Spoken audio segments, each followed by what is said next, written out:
Hi, this is Southern Belle 74, and this is the hot topic of the day. This is the tragic case of Chantal Jane. Chantal Jane's last memory of her deceased daughter, Regina Christophe, quickly became a living nightmare after the casket held what family members saw as a rotting corpse. The McManus Funeral Home took a closer look at where they went wrong. The body was set up to be displayed for a wake where maggots were seen crawling out of Regina's eyes. The body had a very distinct smell. We later found out that the body was never properly embalmed, and the face was starting to rot and decompose.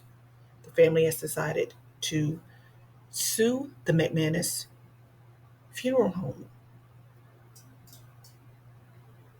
I will continue to update you. You'll see a news clip to follow, and let me know how you feel about this tragic story down in the comment section. Thank you for tuning in to Southern Belle 74 as I give you news that you can use. Meanwhile, a Brooklyn family is trying to grieve, but instead they find themselves in a fight for justice after their loved one's wake went horribly wrong. And we have to warn you, this story does contain some disturbing images. News 12's Anthony Carlo has the story from Flatlands. That's all I remember is that monster being in that coffin, not my daughter. Chantal Jean's last memory of her deceased daughter has become a living nightmare. Her skin was all off. It wasn't even connected to her face anymore. She had two garbage bag put on her feet. The images of Regina Christophe at her wake at McManus Funeral Home on July 9th are just too disturbing to show you. I saw that her face was caved in. And the service too much for this family to bear. A rotting body, that's what it smelled like. Christophe, described as a bold and bubbly soul in her 37 years, reduced to what her family says was a rotting corpse on display. This wasn't somebody who died by violence or anything like that. She died peacefully in her sleep. So we expected her to look just or nearly as she did when she passed away. Christophe died on June 24th, but what happened between then and the service on July 9th is baffling this family.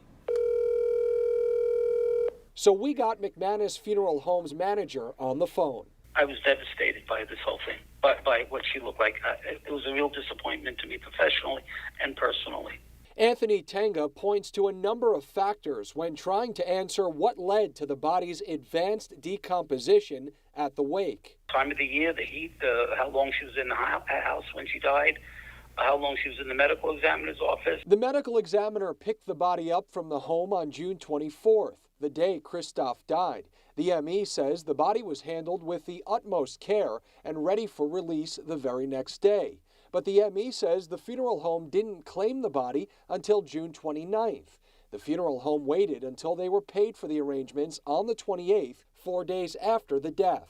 The sooner that you can begin that preservation, the better things will be. But Michael Gorton of the New York State Funeral Directors Association says as long as the proper steps are taken, a delayed service shouldn't result in a catastrophe. The wake was 2 weeks after the death to allow relatives time to fly in from Florida. It happens sometimes where someone is held in refrigeration for a number of days, 3-4 days is not uncommon. And it's been longer, and we've had people over a week, and we're still able to have good results. Gorton says it's key to store the body in a dry, cool place and embalm as soon as possible. McManus Funeral Home says it embalmed the body the day it was retrieved from the medical examiner and stored in a heavily air-conditioned room until the service. The manager says he notified the family of the body's condition the day before and the day of the wake. I thought I gave them fair warning. Is there anything the funeral home could have done better? We did the best we could. Gorton says there should be constant communication throughout as soon as an issue is detected. It's unexcusable for something like that to happen, and it puts a bad mark on all funeral directors, because we can do better, and we have to do better. The family's lawyer says this level of negligence warrants a probe. Without question, there should definitely be an investigation here on the part of the state. I've never seen anything like this. An unforgettable, haunting image this mother now has to live with. I even think an animal deserved a better funeral than what my daughter received. In Flatlands, Anthony Carlo, News 12. Anthony, thank you. Well, the family was offered a full refund. They're filing a lawsuit and a formal complaint with the New York State Bureau of Funeral Directing.